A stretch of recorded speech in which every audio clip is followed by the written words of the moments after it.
It happened on a Thursday morning, the kind of day you don't expect to change your life. I had left the office early, a brown paper bag in my hand with the lunch I packed for Conrad, and walked down the corridor of his law firm. Fluorescent lights buzzed overhead, the air smelled faintly of toner and stale coffee. That's when I saw Mr. Dillard, the janitor, stepping out of Conrad's cubicle. His back was bent as always, his mop cart squeaking, and in his hand he carried a porcelain mug. He stopped when he saw me. "This yours?" he rasped, holding it out. The mug was plain white with the firm's logo faded from years of dishwashers. But what stopped me cold was the rim, painted with a perfect crescent of deep red lipstick. A bold shade I'd never owned. Not mine. Not the kind of color Conrad ever liked on me either. I shook my head. No. Dillard's eyes lingered on me for a second, unreadable. Then he set the cup back on Conrad's desk like he was putting down something fragile. He pushed his cart away, humming low, leaving me with that mark staring back. I put the lunch beside the keyboard, tried not to look again, failed. His desk was its usual mess, yellow pads, scattered pens, files sliding out of folders.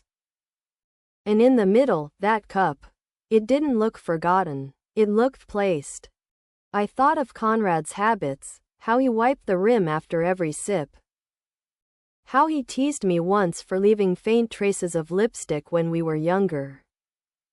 "Makes the cup look borrowed," he had said. This stain wasn't faint. It was deliberate, a mouth pressing down with confidence. I eased into his chair, leather groaning under my weight, and leaned closer. The color was too daring for me, too polished for accident. I told myself maybe a client had borrowed it.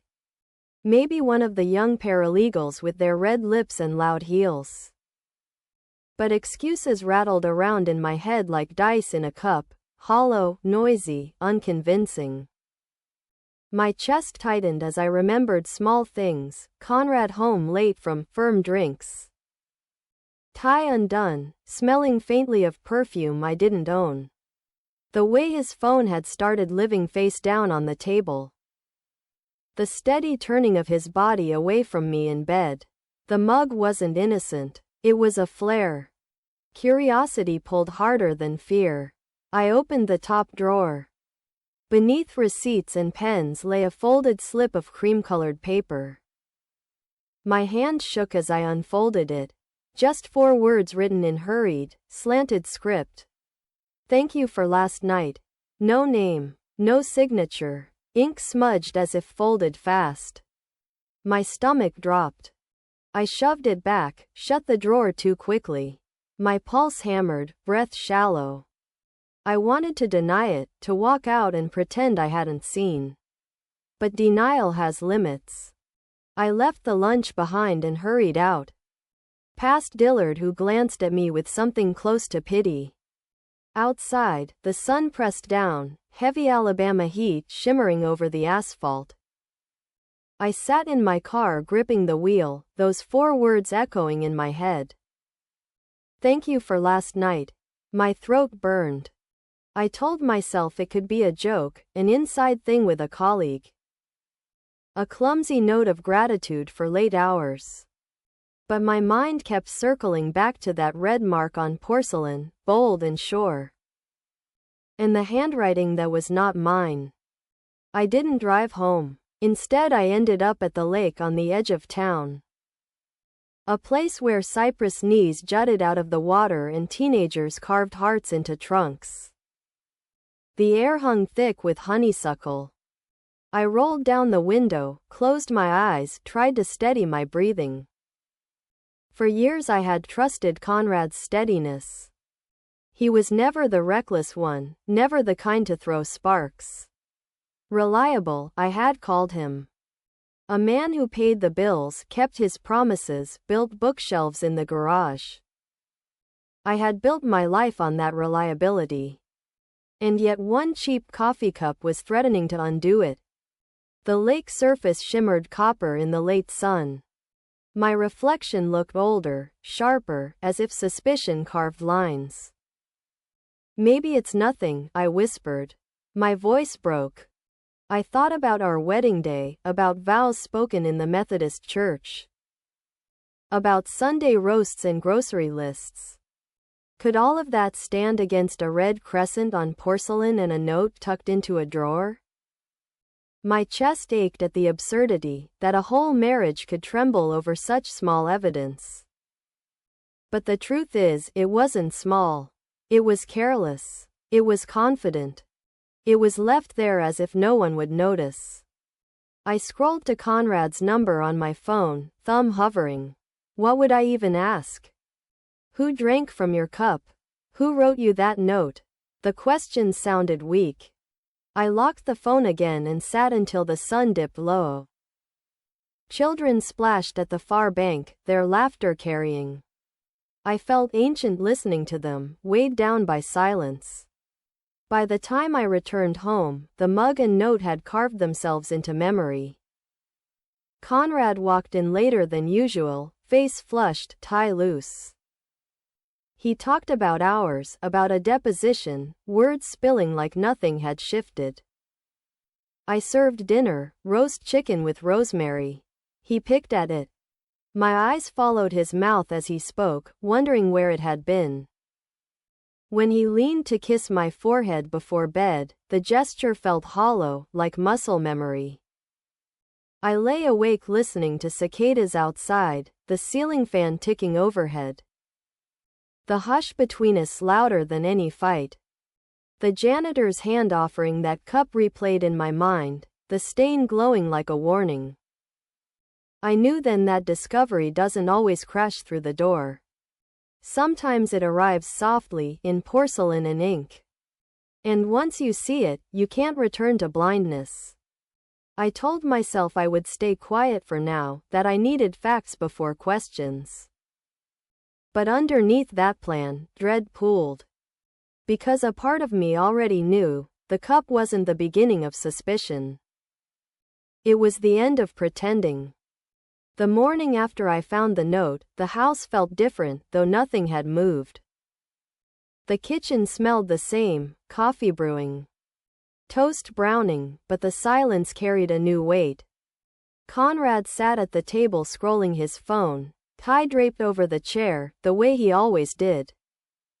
I poured myself coffee into my own chipped blue mug and stared at the steam. His cup sat empty in front of him, no lipstick on the rim this time, just clean ceramic. He didn't mention the lunch I had left on his desk yesterday, didn't ask why I came by. I waited for him to volunteer something, but he chewed his toast and said only, "Long day ahead." Then he kissed my temple, the way he always did, and left with his briefcase. Normal. Too normal. When the door shut, I stood in the hallway clutching my mug.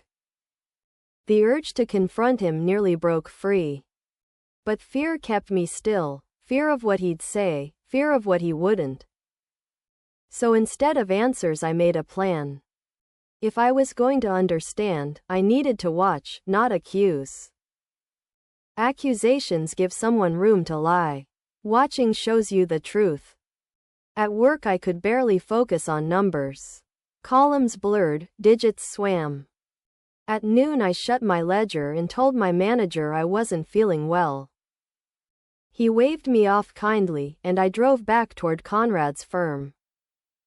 The building was squat brick with peeling trim, no glamour.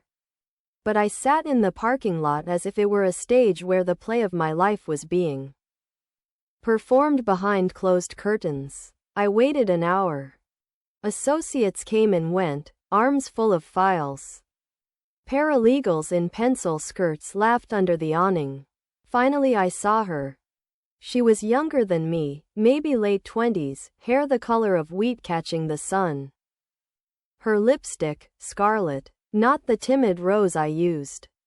She carried a paper cup from the café across the street, talking to another woman.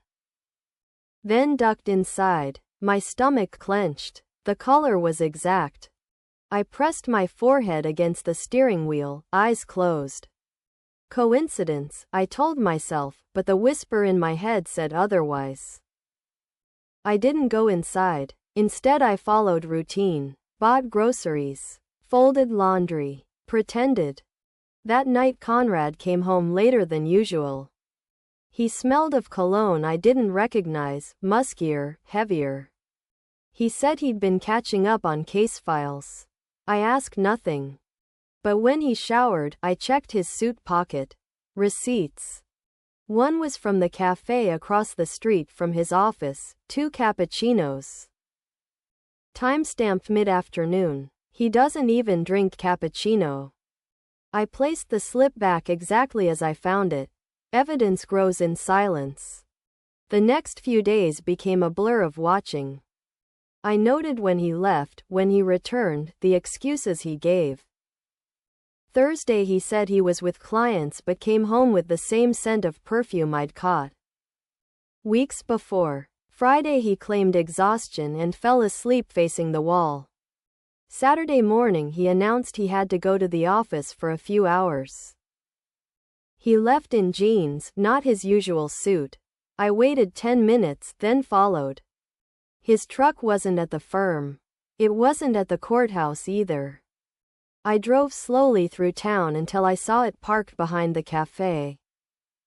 Through the wide windows I spotted him at a corner table. And across from him sat the woman with wheat-colored hair and red lips. She leaned forward, laughing at something he said.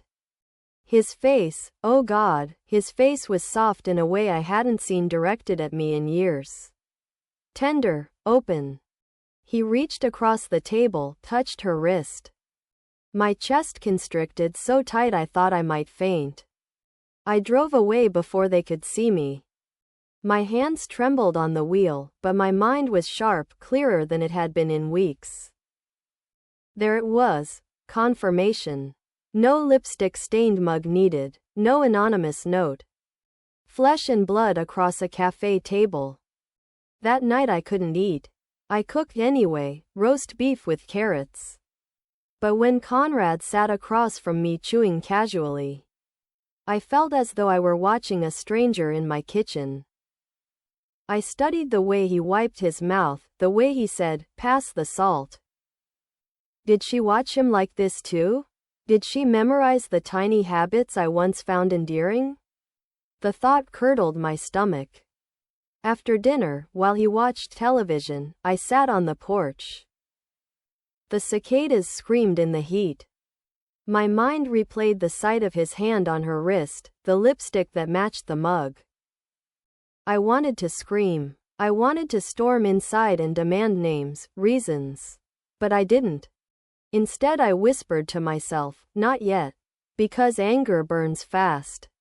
Proof is slower, but stronger. Sunday, Conrad suggested a drive.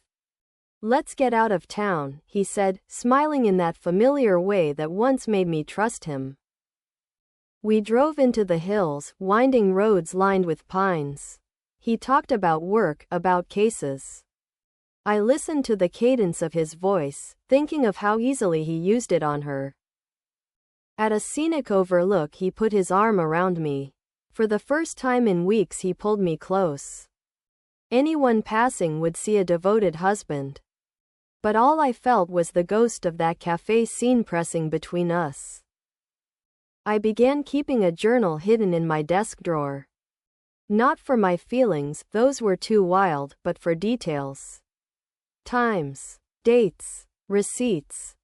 I copied the words from the note, "Thank you for last night," in the first entry. Evidence, I told myself. If he was rewriting our life with another woman, I would not be the one left without record. A week later, Conrad left a jacket draped over a chair. While folding it I found a small gold lighter in the pocket. Engraved with initials, CH. Not his. Not mine. My throat tightened. I placed it in a shoebox with the other evidence, a photocopy of the café receipt, a scribbled description of the woman's lipstick shade, the note I'd stolen from his drawer. The box grew heavier by the day, though it contained so little. Still, I hadn't spoken. Because once words leave your mouth, there's no undoing them. And part of me still hoped for a different explanation. Hoped that silence might preserve what little remained. But at night, staring at the ceiling fan spin shadows, I knew silence was only delaying the inevitable. 2 Fridays later, Mr. Dillard stopped me in the hallway again. He leaned on his mop, his eyes sharp beneath drooping lids. "You all right, Mrs. Marlowe?" he asked. I forced a smile. "Fine." He didn't believe me. "Strange things left lying around," he muttered, then shuffled away. I stood frozen, heart pounding. Had he seen more? Did everyone know except me? In towns like ours, secrets seep under doors faster than air. That night Conrad said he had to work late. I nodded, then followed at a distance. His truck led me not to the office but to a small motel off Highway 227. The kind with neon buzzing and curtains that never close fully. I parked across the street, my breath shallow. A figure stepped from his truck. Her hair glinted in the light, her laugh carried across the lot. She touched his arm as they walked inside. The door closed behind them. I sat in my car for nearly an hour, gripping the steering wheel so tight my hands numbed. The motel sign flickered, buzzing like an insect. I thought of the shoebox at home, of the stain on the mug, of the note. Proof had piled high enough. But now I had seen the truth with my own eyes. When Conrad returned near midnight, I was sitting at the kitchen table. He looked startled. "You're still up?" he asked. I smiled faintly. Couldn't sleep. My voice didn't tremble. I watched him hang his jacket, watched him loosen his tie. He kissed the top of my head, and I let him. Because I knew something he didn't, the performance was ending. I just hadn't decided yet how loudly the curtain would fall. By Monday, the shoebox in my closet had become its own weather system. Every time I opened the door I could feel it, a pressure change on my skin, the folded receipt. The gold lighter engraved with 2 letters, the copied message from the cream slip. It made a small, papery sound when I lifted the lid, like a throat clearing before a testimony. I wasn't ready to testify. Not yet. I wanted a name. Names have a way of forcing the world into focus. Numbers can blur. Faces can be misread. But a name bites down. So I went looking for one. I chose the hour just before lunch, when offices loosen and people speak too freely. At Conrad's firm, the receptionist, a soft-voiced woman who knitted between phone calls, raised an eyebrow when I appeared. "He's out at court," she said, and her tone said, "Why are you here again?" "I'll wait," I answered, and sat in the corner chair with the wilting fern. I didn't intend to wait. I intended to watch. Voices drifted from the hallway, the wet squeak of a mop, then Mr. Dillard's drawl, "You'll want to get that stain up before it sets." He appeared with a bucket, eyebrows like comma marks. When the receptionist ducked to answer a call, he leaned the mop against the wall and nodded me toward the break room. I followed. He closed the door with a soft click. "You got that look again," he said. "The one people wear right before they learn something they can't unlearn." "Then don't tell me," I said, though my body tilted toward him like a plant reaching for light. He scratched his cheek. "I ain't telling. I'm asking if you've noticed the little white car that parks 3 spaces down from your husband's truck in the afternoons." I blinked. "There are a dozen white cars. This one's got a dent like a thumbprint on the back bumper and a sticker for the Chamber of Commerce Gala." He watched me absorb it. "Seen it most days around 3. You clean up after meetings?" "After what folks call meetings," he said. And something flinty slipped into his voice. People are messy when they think nobody's looking. They leave names on napkins, programs, place cards. He reached into the pocket of his work shirt and pulled out a rectangle of thick cardstock. Trash was overflowing the other night. This slid down the side. He didn't hand it to me immediately. He looked at my face as if measuring whether this would break it.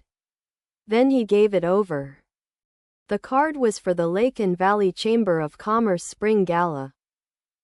Embossed and self-important. On the back, in looping script, Table 17, Conrad Marlowe. Hart and Pine Marketing, sponsors. Underneath, a name in block letters printed by the event staff, Cecily Hart. My mouth went dry. The initials on the lighter stepped out of the shadows, suddenly obvious. CH. Not some distant cousin or a throwaway gift. A person. She was there? I asked. At your table? I ain't got a table, Mrs. Marlowe, Dillard said. I mop after people forget they were raised. He hesitated. Saw your husband carrying 2 glasses and laughing like he hadn't laughed in a while. Could be business. Could be more. I don't pretend to know the difference.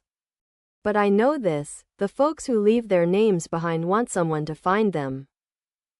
I stared at the card. The serif letters sat primly on the page, pretending to be harmless. Thank you, I said. The words cost me. He nodded. Some messes you don't clean with bleach, he said, and opened the door. I slipped the card into my purse and left before the receptionist could remark on my color.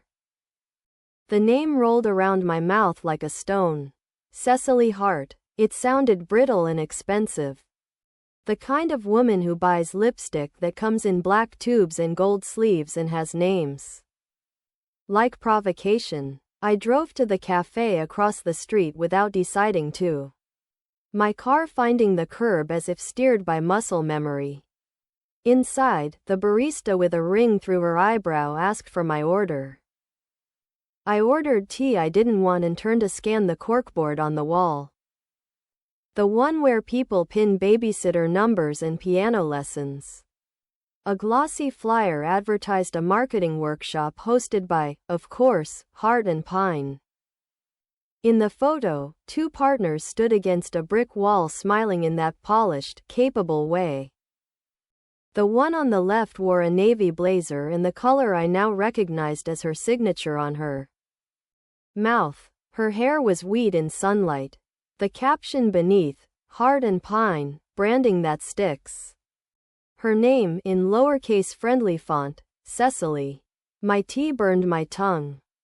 I took the flyer down, folded it once, slipped it into my bag like stolen fruit. I was walking out when the bell over the door jangled and she walked in. It was almost funny, the way the universe stopped letting me pretend. She brushed past me, her perfume cool and green. Not the heavy sweetness that had clung to Conrad's suit. Up close, she was prettier than from the car, a face that would have been too symmetrical if not for a small scar at her hairline, the kind that says life has put a hand on you at least once. She didn't notice me. She stepped to the counter and ordered 2 cappuccinos. I stood in the doorway like a woman underwater. Then I did something I didn't recognize myself doing. I turned and followed her out. She set the cups on a café table near the window, checked her phone, and waited. I sat 2 tables away, tea untouched. 3 minutes later, Conrad walked in. The air left my body in a quiet, embarrassing sound. He kissed her cheek, quick and proprietary, then slid into the chair across from her. They spoke the language people speak when they haven't earned the right to speak so intimately. Too soft, too fast, full of shorthand. He reached for 1 cup. She pushed it toward him. Their hands brushed. The gesture was practiced. I picked up a newspaper left behind and held it like a flimsy shield.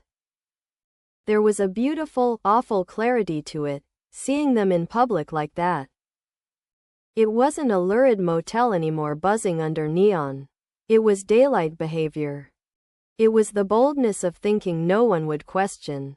They didn't.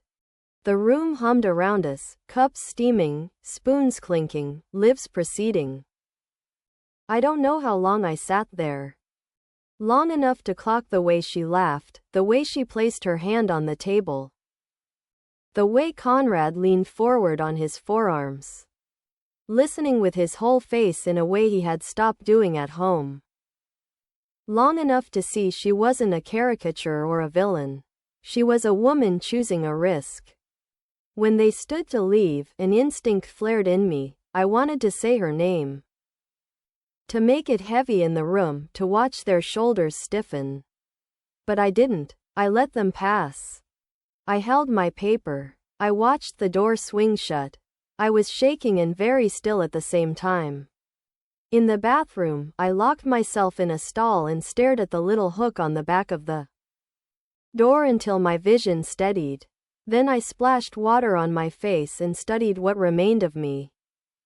In the mirror. Pale. Yes. But my mouth a firm line. I walked back to the car thinking of the flyer in my bag and the card in my purse and the lighter in my shoebox. The name had aligned the pieces like an old safe tumbling into place. At home, I typed heart and pine into the search bar as if I were looking up a recipe. The website was crisp, white space and witty testimonials. Cecily's bio offered a life arranged for display. Auburn grad, small business evangelist. Dog named Winston, lover of strong coffee and clean fonts. At the bottom, a list of community ties, chamber gala sponsor. Women's shelter fundraiser co-chair. There was a photo of her at the shelter benefit, arms looped with other board members. On the edge of the image, just before the crop cut him off, stood Conrad, his head turned toward her, not the camera. I clicked the picture bigger until the pixels blurred. The caption did not name him. Why would it? He didn't belong in her story. He had wandered into the frame. A thought arrived like a cold hand at my neck. What if I was the one who had wandered into my own marriage? What if the life I had curated in tidy double-entry ledgers was already split into separate columns I hadn't yet labeled, ours and not ours? I shut the laptop and put my forehead on the desk. That is not who I am, I told myself, but I didn't use the old phrases. I wasn't turning this into a sermon or a diary entry. I was cataloging a crime. The next move I made surprised me. I called the women's shelter. I asked for the director's office and, when a weary voice answered, I said, "I'm hoping to volunteer at your fundraiser. I saw the marketing partner on your board, Cecily. I'd love to help with logistics." The woman sounded relieved. "We always need more hands," she said, and gave me a meeting time. The logic was simple: if I met her where she did good, I could see something a motel room could never show me. People cannot help being themselves when they are working. They drop the performative charm, even the illicit glow, and reveal the mechanism of who they are. On Tuesday evening I rode the slow elevator up to the third floor of the community center. Past a bulletin board with watercolor sunflowers and a sign that read, "You are not your worst day." In the conference room, folding chairs formed a U around a table covered in donated cookies. A few women clustered in small groups, trading notes. I recognized Cecily immediately. Not for the lipstick, toned down to a quiet berry, but for the gravity she carried. People oriented toward her without being told to. She moved across the room with competence, a clipboard tucked close to her chest. When she turned and caught me looking, she smiled the easy smile of a person who lives inside networks. "Hi," she said. "I'm Cecily. You must be new." Her voice was lighter than I expected. I held out my hand. Evelyn, I said. I do accounting for the insurance office off Maple. I can help with numbers. I waited for a flicker of recognition at my name, Marlowe, but she didn't blink. Maybe Conrad had never said mine in her presence. Maybe that was part of the thrill. She handed me a manila folder with vendor lists and a spreadsheet printout. God bless you, she said. Our treasurer moved to Huntsville. She talked quickly, cleanly, her mind already populating tasks. I took notes because my hands needed something to do besides tremble. For 40 minutes we planned table layouts and silent auction packages. She was good at this. Efficient, but not unkind. When a volunteer apologized for mixing up dates, Cecily touched her elbow and said, "No harm, we'll fix it," and moved on. She made people feel capable. I felt capable in her orbit, and the realization shamed me. During a break I stepped to the window and watched dusk settle over the parking lot. My heart beat hard but steady. I had engineered proximity. Now I needed to use it. How long have you been with the shelter? I asked when she joined me. Since grad school, she said. I interned here and never really left. She glanced down at my folder. Thank you for doing numbers. We get so many ideas people want to donate, very few want to reconcile receipts. I like clean columns, I said. I like when things add up. She laughed softly. Don't we all? Something in her face tightened and then smoothed. A flicker I would have missed if I weren't searching for it.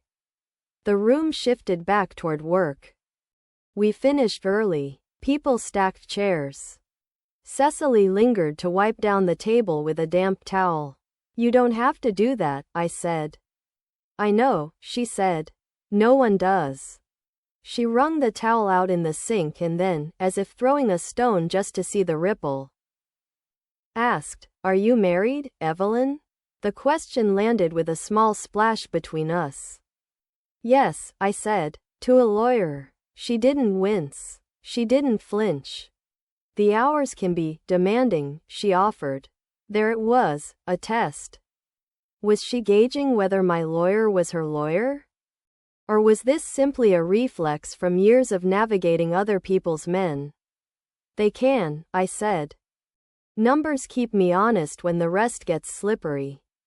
We held each other's gaze for a fraction too long. If life were a courtroom, that would have been an objection. Someone called her name from the hallway. She tucked the towel away and smiled. See you Thursday? I'll be here, I said. And agreed to meet her for coffee beforehand to go over the auction items. The word alone scraped my throat. Coffee. The next morning I wrote 10:30, H&P in my journal and underlined it once. Then, because I had promised myself I would not be sloppy with pain, I added a second line beneath it, do not tip your hand.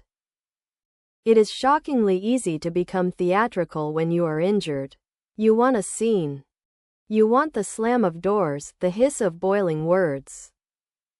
That kind of drama burns hot and quick and leaves you with ash you can't eat. I had no appetite for ash. I wanted the whole meal, truth served without garnish. Thursday dawned sweltering. I wore a dress I'd owned for years, navy and quiet, and put on lipstick the color of tea leaves. The only color that didn't look like costume on me. At Heart and Pine, everything smelled like citrus and printer toner. The receptionist waved me toward a glass-walled conference room where a long table displayed auction donations, a weekend at a lakeside cabin, a basket of artisanal soaps, a gift certificate for a photography session. Cecily swept in with a binder and a pencil tucked behind her ear. You're a lifesaver, she said, handing me a stack of invoices. Our board chair can sell anything to anybody, but she can't keep a subtotal straight. We worked side by side for 20 minutes, our elbows almost touching. The pages whispering as we turned them. I thought, wildly, of all the ways betrayal can look so ordinary you might walk past it and say, "Hello." When a small box slid out from beneath the stack, she reached for it and then paused. "Oh," she said, almost to herself, and opened it with a thumb. Inside lay a gold lighter, engraved. My breath snagged. The letters caught the light, CH. She lifted it with 2 fingers. "From my father," she said, smiling at some memory that did not include me. "He still thinks I smoke. I haven't in years. I use it for candles." She set it down, placid as a cat. My hands shook under the table. This, then, was not a lover's gift misplaced in my husband's jacket. It was hers. He had been wearing something of hers. The intimacy of borrowed objects roared in my ears. "It's beautiful," I said evenly, and wrote down a subtotal so exact it could have drawn blood. We finished the list. She glanced at the clock. "Coffee?" The room shifted, breath slanting sideways. "Sure," I said, and followed her 2 doors down to a tidy kitchen with a humming refrigerator. And a jar of sugar labeled in clean lettering. She poured. The mug she handed me was plain stoneware, nothing that could hurt me. Her nails were short, neatly kept, no polish. "Evelyn," she said after a beat, the way people do when preparing to step onto thinner ice. "Are you all right?" It would have been a mercy to lie. It would have been a mercy to erupt. I did neither. "I'm very good with numbers," I said instead, and met her eyes. If she heard the message folded inside the sentence, she covered it with a blink. "Then we'll be fine," she said. We drank standing up like colleagues. We put our cups in the sink. She walked me to the door. On the sidewalk, summer pressed against my ribs. I stood in the heat and let it bake away the last grain of doubt. By the time I reached my car, something inside me had shifted position. It was not numbness. It was position. Strategy had replaced flailing. The name was mine now, not as a weapon, not yet, but as a key. I could open doors with it. I could also lock them. That evening, when Conrad came home and loosened his tie and asked what was for dinner, I said, "Leftovers," and watched his face crease in mild disappointment.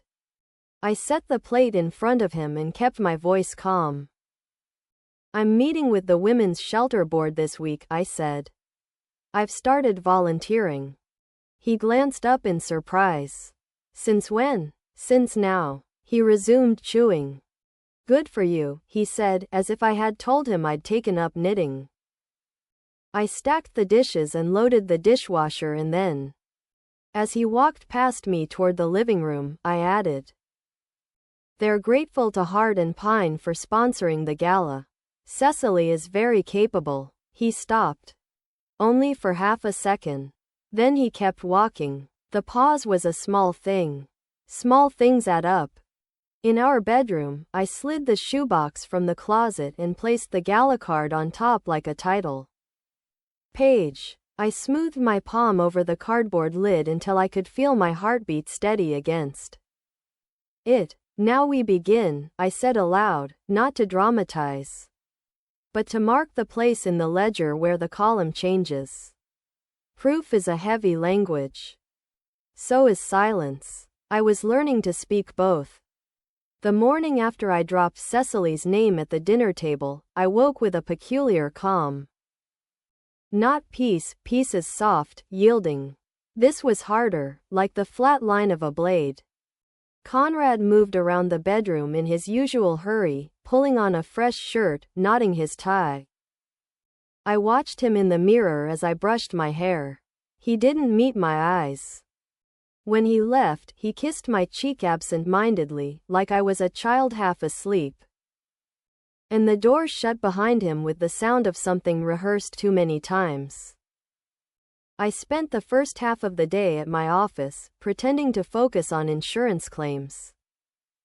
But really I was mapping the ledger of what I knew: the mug, the note, the café, the motel, the lighter, the gala card, and now his pause at Cecily's name. A pattern no accountant could ignore. Still, knowledge without strategy is just weight. So I drove to the community center again, under the guise of helping with the shelter fundraiser. Cecily was already there, sleeves rolled, hair in a knot that made her look younger.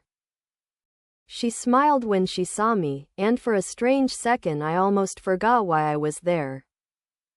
We worked through vendor receipts and table assignments, her pencil tapping against the page as she thought aloud.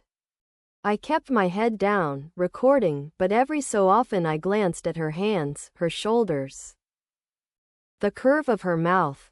Not because I admired her, though part of me did, but because I wanted to memorize the woman who had slipped into the margins of my life and begun writing her own lines.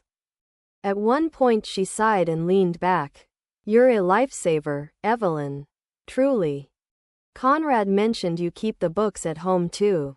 He said you can make numbers sing." The pencil fell from my hand. I bent to retrieve it, buying myself seconds. When I straightened, I smiled thinly. Did he now? She didn't seem to notice the crack in my voice. "Yes. At the gala meeting.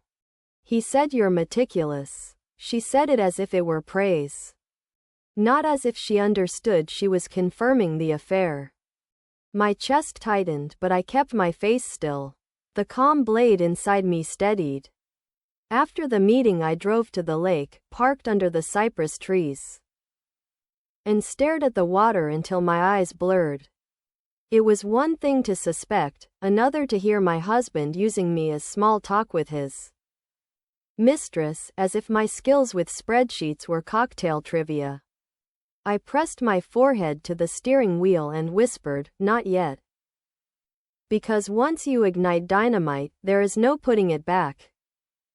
That evening Conrad was waiting when I got home, tie loosened, jacket slung over a chair. "Heard you've been busy," he said casually. "Volunteering suits you."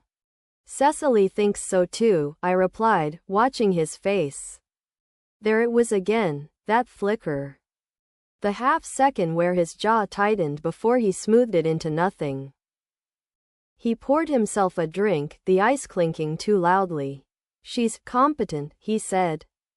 Competent. As if that word could camouflage the hours, the hands on wrists, the motel curtains. I folded my arms and leaned against the counter. "She knows you talk about me." He turned, startled. "What?" "At the gala meeting. You told her I keep our books balanced. That I can make numbers sing." His mouth opened, closed. He looked at me the way a man looks at a locked door he doesn't have the key for. "It was just conversation," he said. "Small talk." I nodded slowly. Small talk. I let the silence hang between us until he turned back to his glass. Later that night, when he was asleep, I sat at the kitchen table with the shoebox open in front of me. I laid the receipts and notes in careful order, each piece a column in the account of my marriage. The weight of them pressed on me, but also steadied me. I realized I didn't want to explode in rage. I wanted precision. I wanted to control the terms of the reckoning. So I began planning. If I confronted him too soon, he'd deny. If I confronted her, she might play innocent. But if I put the evidence together, dates, names, objects, so that even Conrad, the lawyer, couldn't argue it down, then the silence I had carried would finally have volume. The next day I stopped by the café alone. The barista recognized me. "Your husband's usual table?" she asked lightly, then blanched when she saw my expression. She busied herself with the espresso machine, but the slip was already mine. "Your husband's usual table," So ordinary, so obvious to everyone but me. I sat in that very booth, running my fingers over the scratches in the wood. There were initials carved there, random pairs from teenagers and interns. But one set caught me, C+C. It could have been anyone. But I traced it with my fingertip until the wood bit back. That evening, when Conrad claimed he had to work late, I didn't follow. I stayed home, baked cornbread, and set 2 plates, though I knew he wouldn't come. When the clock pushed past midnight and the food had gone cold, I wrapped it in foil and slid it into the fridge. I wrote the date in my journal and underlined it. I could feel the ledger filling, page by page. One day soon I would turn it toward him and say, Here is the sum of what you've done. But not yet. Not until every column balanced. I started leaving the shoebox open on the dining room table when Conrad was gone, laying the pieces in neat rows the way a lawyer lays out exhibits. Not because I planned to confront him that night, but because touching the evidence steadied me. The note, the receipt, the lighter, the gala card, the flyer from Hart and Pine, each one whispered a truth I had tried not to say out loud. And yet, when I slid the lid back on and tucked the box under the bed, my chest loosened. For once I was not carrying the silence alone. The papers carried some of it for me. That week I kept meeting Cecily at the shelter office. She had a way of filling a room without trying, delegating tasks with clipped efficiency. Listening with half an ear but still making people feel heard. I watched her carefully. I wanted to see what Conrad saw. Once, when she bent over the table to check a spreadsheet, a strand of hair fell across her face and she blew it away absent-mindedly. The gesture was so small it shouldn't have mattered, but it made something inside me ache. She was a whole person, not just a red mark on porcelain. And that made everything harder. One evening she offered me a ride home after a late meeting. I declined, heart thudding. The thought of her car, her scent, her music on the stereo, too intimate.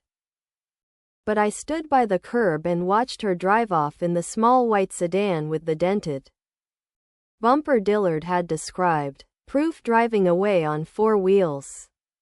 Conrad grew stranger in those days. Some evenings he came home buoyant, whistling, bringing me flowers as if remembering a script. Other nights he dragged himself in with eyes hollow, dropping his briefcase by the door, saying only that he was tired.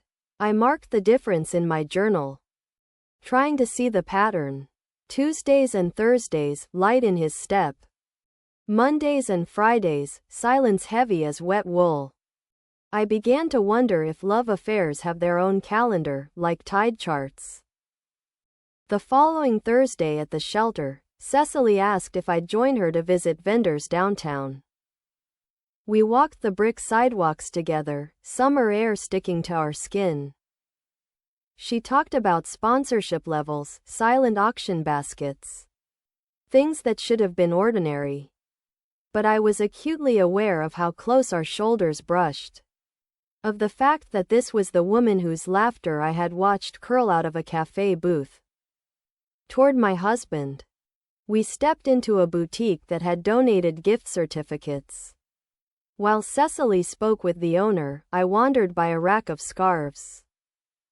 One caught my eye, silk, river blue.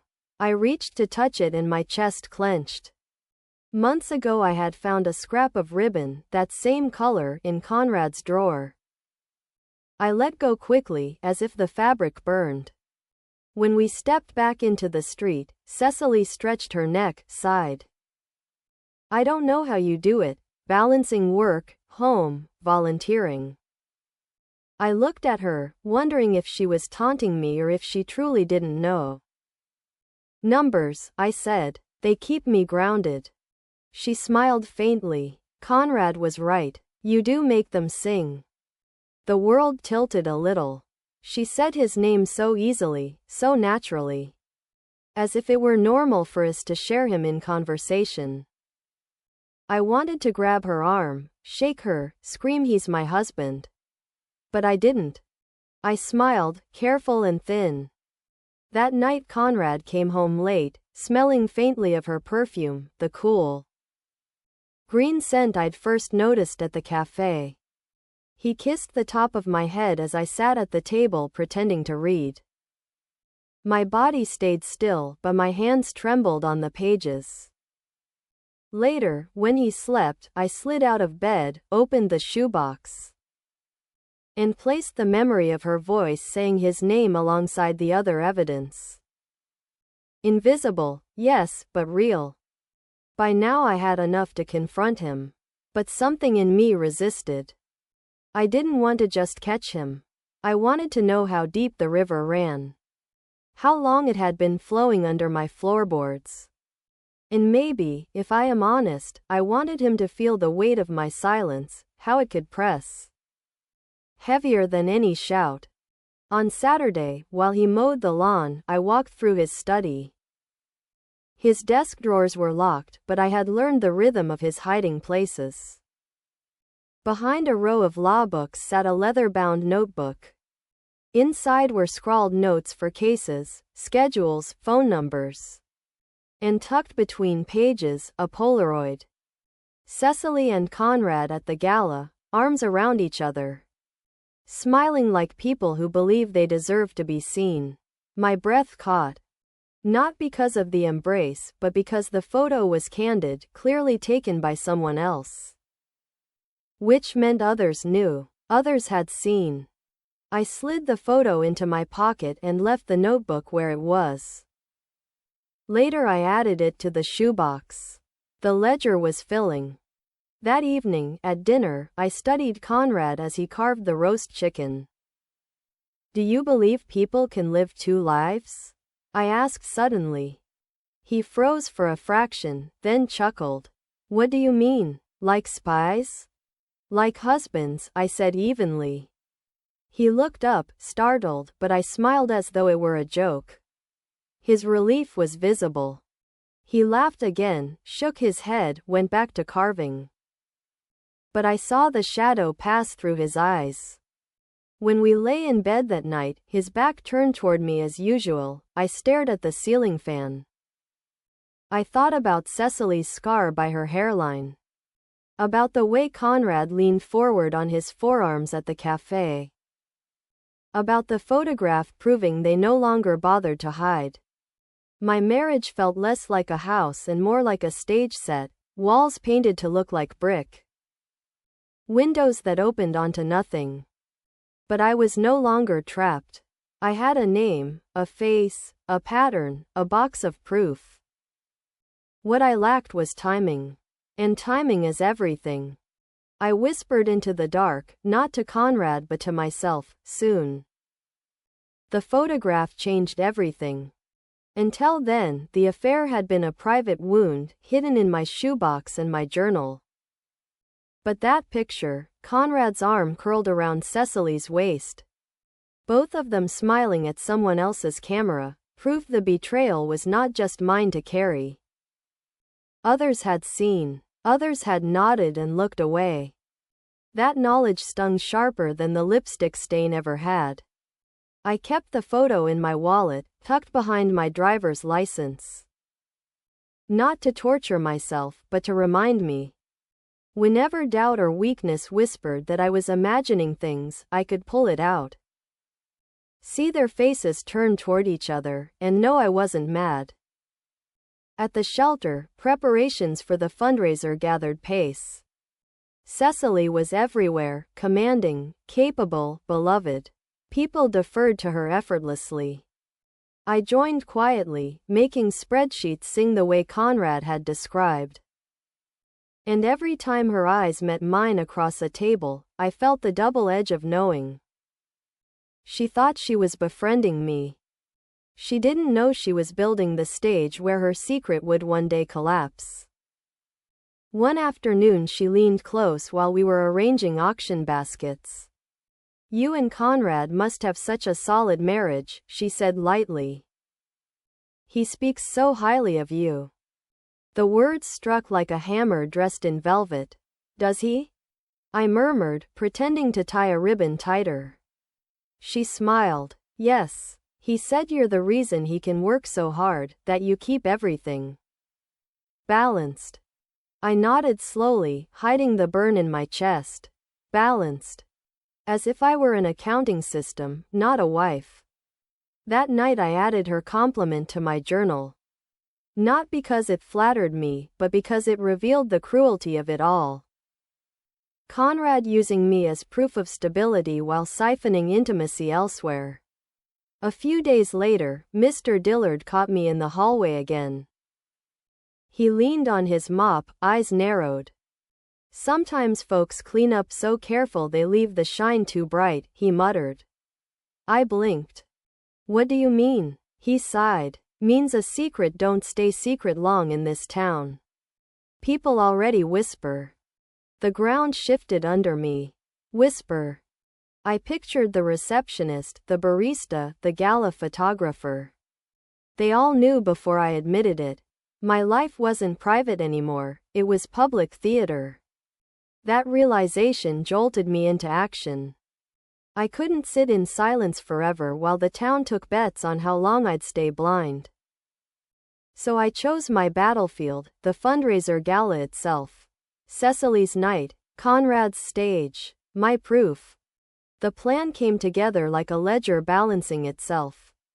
I would volunteer to handle the auction totals, giving me access to the microphone.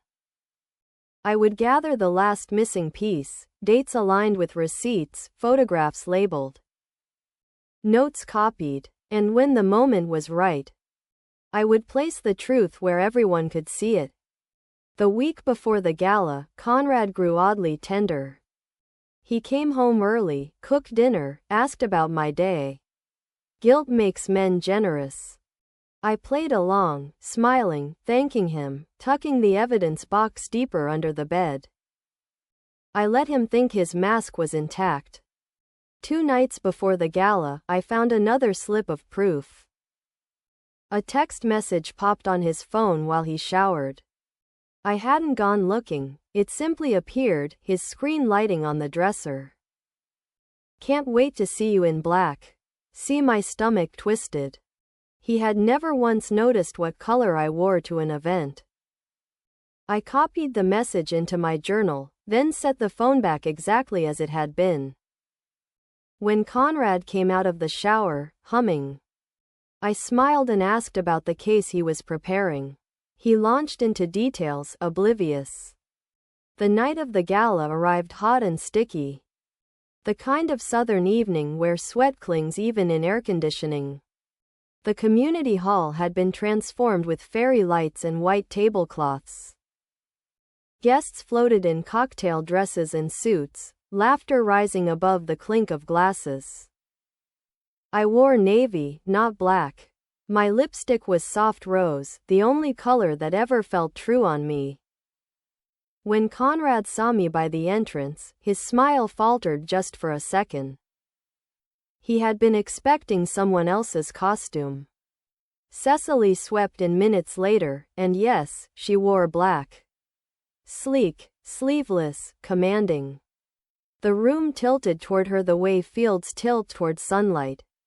Conrad drifted to her side as if pulled by gravity. They spoke softly, smiling, their bodies angled close. I stood near the check-in table, watching, every detail engraving itself into my mind. Throughout the evening I played my role, tallying auction bids, circulating with a clipboard.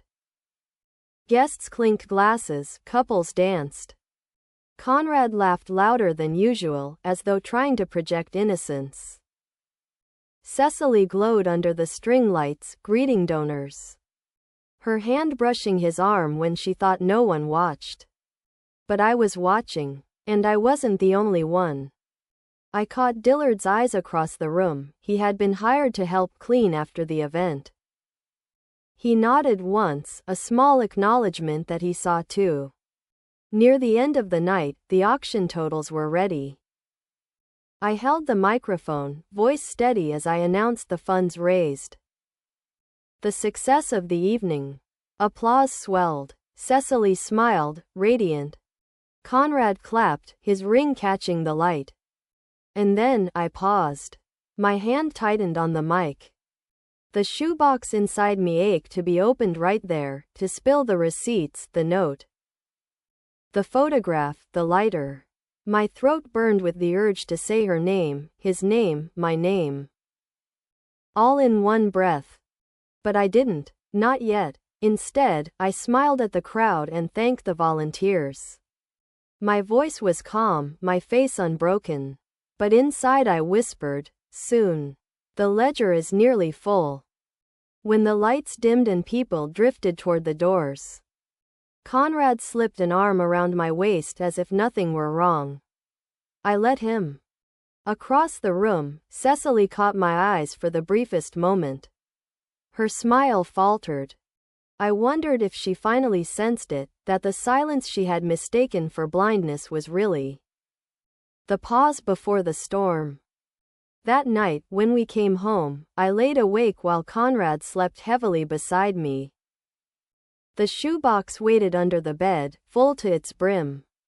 My journal lay on the nightstand, the ink of my last entry still drying. Tomorrow. Or the day after. Soon. The morning after the gala, I woke before Conrad. His arm was heavy across my waist, the way he hadn't touched me in months. And for a moment I lay still, listening to the rhythm of his breath. To anyone looking in, we would have seemed ordinary, husband and wife tangled in the sheets. After a long night, but I knew better. That arm was not love, it was habit. And habits break. I slid out of bed quietly, padded to the kitchen, and opened the shoebox. I laid everything on the table as though preparing a sermon. The mug photo I'd snapped with my phone, the handwritten note, the café receipts. The gala card, the gold lighter, the Polaroid. Each piece caught the morning light, gleaming with accusation. I stared at them until my pulse slowed. Then I closed the lid, slid it back under the bed, and decided, tonight. The day stretched long, taut as a wire. At work I typed numbers that blurred into nonsense, my mind replaying the gala. The way Cecily's smile faltered when our eyes met, the way Conrad laughed too loudly. I wanted to scream my truth across the office but swallowed it. Timing. Always timing. When I drove home, the sun was setting, turning the sky bruised purple. Conrad's truck was already in the driveway. Inside, he stood at the stove, stirring chili like a man rehearsing domesticity. He smiled too wide when he saw me. Thought I'd cook for once. I set down my purse, studied him. That's kind, I said, voice even. We ate in silence, spoons clinking against bowls.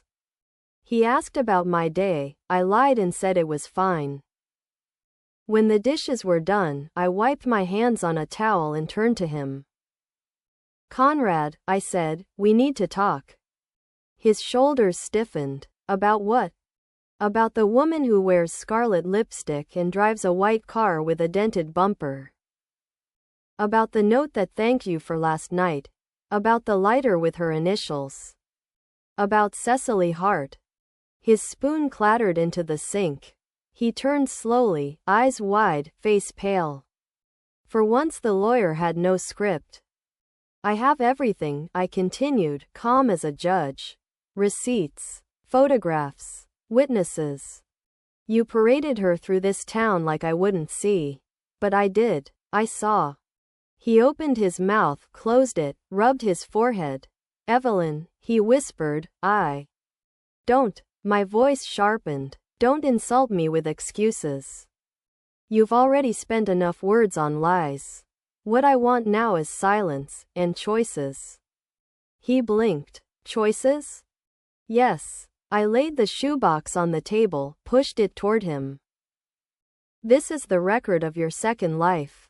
You can deny it, but the numbers don't lie. So here are your options. We take this to a lawyer and divide our lives cleanly. Or you walk out tonight and I'll tell the town myself. Either way, the performance is over. He sank into a chair, head in his hands. For a long time neither of us spoke. The refrigerator hummed, a dog barked down the street. Finally he lifted his head, eyes rimmed red. I never meant. Stop. I cut him off. You meant it every time you chose her over me. You meant it when you held her wrist, when you smiled for that camera. When you wore her lighter in your jacket. Meaning isn't the problem. Cowardice is. The words startled even me with their clarity. I realized then that I wasn't pleading or raging. I was finished.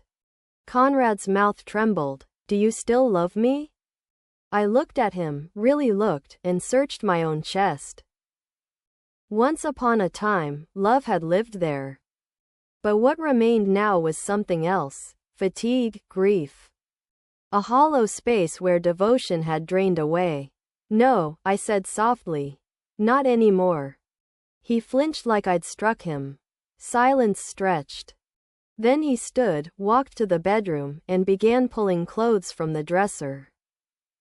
I didn't stop him. I sat at the table, hands folded, listening to drawers slam. When he came back through the kitchen with a duffel bag, his eyes met mine. There was a plea there, a question, but I gave him nothing. He left without a word. The door shut. The house exhaled. For the first time in months, maybe years, I breathed without choking.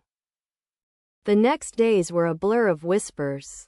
In towns like ours, news travels faster than blood. People at the café paused their conversations when I walked in. The receptionist at the firm avoided my eyes. Even at church, Mrs. Yarbrough gripped my hand too long, her pity almost suffocating. But I didn't flinch. Let them talk. Their gossip was only confirmation of what I had already declared. The truth belongs to me now. At the shelter, Cecily tried to catch me after a meeting. Her smile was brittle. Evelyn, can we? No, I said. Steady. We can't. Her mouth opened, then closed. For the first time she looked small, diminished. I turned and walked away. Weeks passed. Papers were filed. Conrad moved into a rented apartment across town. We spoke only through lawyers. The shoebox remained under my bed, not as evidence now, but as reminder, proof of what I survived. One evening, I sat on the porch watching the sun sink into the lake. The cicadas buzzed, the air smelled of honeysuckle, and for once I felt the quiet as comfort. Not accusation. I thought of the ledger I had kept, every note, every date, every lie. Numbers had saved me, just as Cecily once said. They balanced the truth when my heart could not. If there is a lesson in all this, it is not about infidelity alone. It is about seeing. About refusing to be blinded by habit or soothed by small talk. About knowing that silence can be power, not weakness, if you choose when to break it. I whispered into the dusk, more prayer than vow. I will not rewrite this wrong. I will remember it exactly as it was. And then, for the first time in a long while, I let myself smile.